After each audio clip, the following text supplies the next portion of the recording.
Greetings everybody, my name is Tommy the Game Master and welcome to another review from Star Wars Week.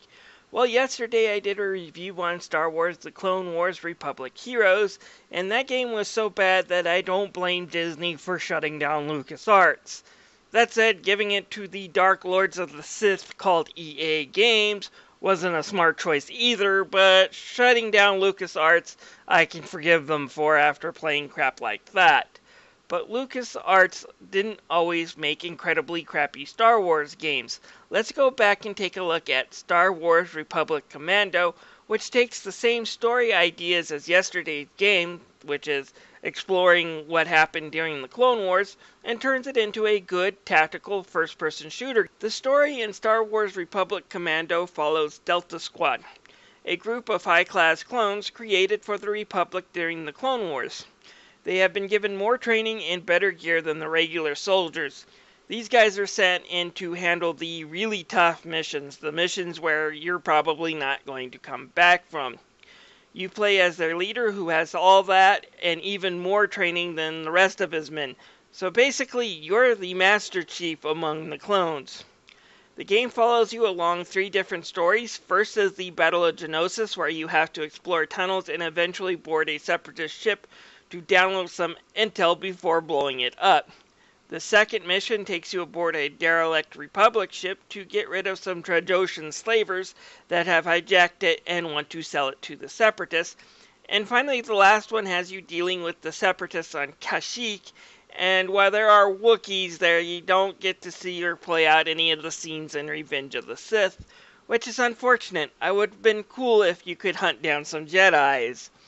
As far as characters go, despite all your characters being clones of Jango Fett, they all have different voice actors and personalities.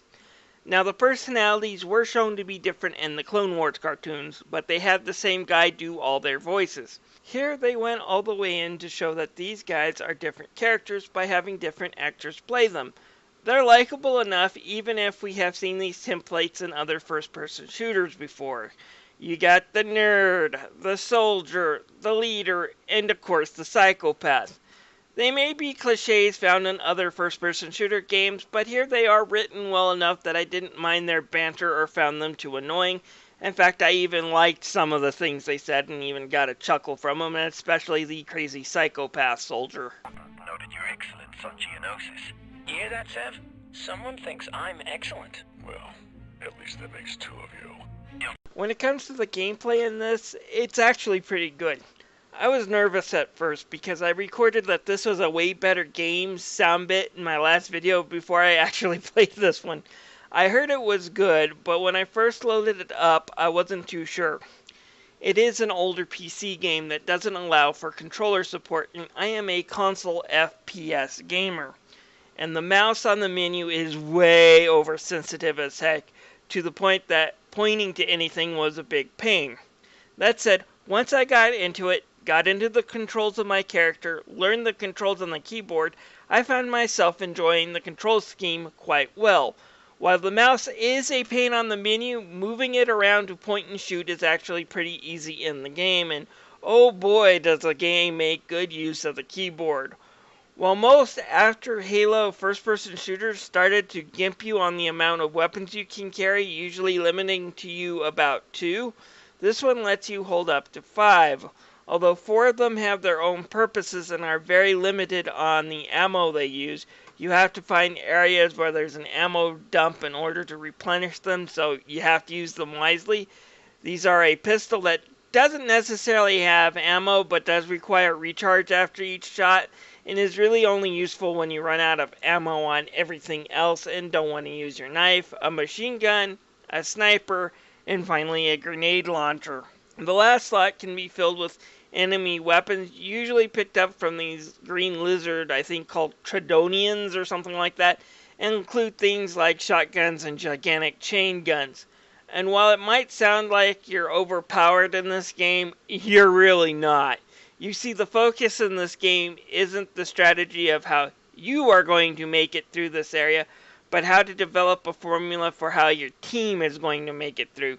You see, each area has things you can order your team members to do, whether it's just take cover and snipe, use turrets that are there to give you an edge, or hack into equipment so you don't have to really bother letting down your guard.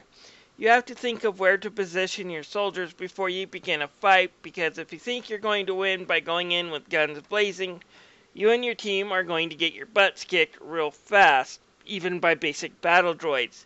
And even on the easiest difficulty, you have to use a little bit of strategy and tell your team where to move to, or else you're going to get killed in some of these more frantic battles. If you do get knocked down by an enemy attack, you can call your team over to revive you, so it's not game over usually until your entire team gets killed. Although there are several scenarios that has the team separated and you on your own. Here you have to think wisely, because if you get in over your head, it's game over real fast. And battling bugs that have laser sticks here can almost feel impossible to take down by yourself. You do have shields similar to the Master Chief in Halo, but they only take a few hits, and you do have to find health packs to refill your health when you take actual damage when those shields go down. The good news is the health packs can be used multiple times. You just have to remember where they are in order to use them. But still, solo missions are the most frustrating elements in this game. Fortunately, there is only a few of them. As far as the overall challenge goes, the game does have variable difficulty modes, and I didn't get too frustrated on the easiest difficulty, but it still provided a challenge. Checkpoints are usually divided pretty evenly, so I wasn't ever yelling at my computer about not having one, which is a common frustration in first-person shooters after you felt like you've completed a whole bunch of battles only to find out the game never rewarded you a checkpoint. The only time I really got frustrated was during the last mission for each story scenario. They usually involve a lot of computer hacking while under fire, and it takes about 1 minute to hack each of these computers. Problem is, in one case, because not only do you have to do the computer hacking, but you only have 5 minutes to complete the overall mission, or else the ship you're on blows up. So yeah, expect some frustration when you get to these scenarios. Overall, I did enjoy the game though. There is an online component to this game, but I see the GameSpy logo, and I suspect, like a lot of online games they ran, when they got shut down, that meant the online component for games like this went kaput. So I don't see much online. I did try to enter at least one match, and it didn't connect to anything. So I'm pretty sure the online for this game is kaput, unfortunately. But the single player is fun on its own. The graphics have aged well for the most part, but for some reason my capture software captured this in the whole standard format rather than 16:9 widescreen, which is odd because it displayed it in widescreen when playing. Still, the environments for its age really do shine, and the enemy designs in themselves are pretty good. I love the remade battle droids. Normally these things are comic relief in most Star Wars stories, but these stories are shown through the perspective of the Jedi, which can carve up these things like no problem.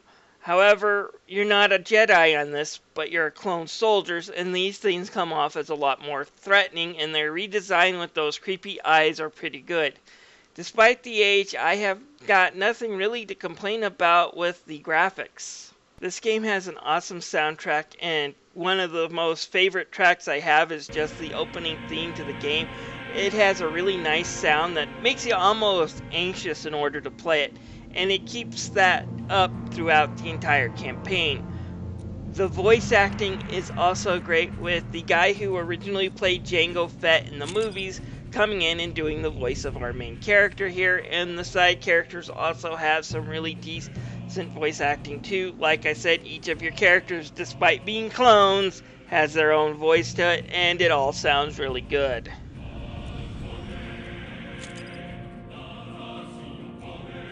The prosecutor was our first home. We were stationed there for a long The time. last patrol was the Corellia sector. If you want a game that lets you play through the Clone Wars, check this one out on Steam. It's only $10 normal price, and well worth it. The online doesn't work without some modding, however, but the single player is a blast. It's been a while since I had this much fun with a Star Wars game. Well, let's check out Star Wars Battlefront next. I'll see you guys later.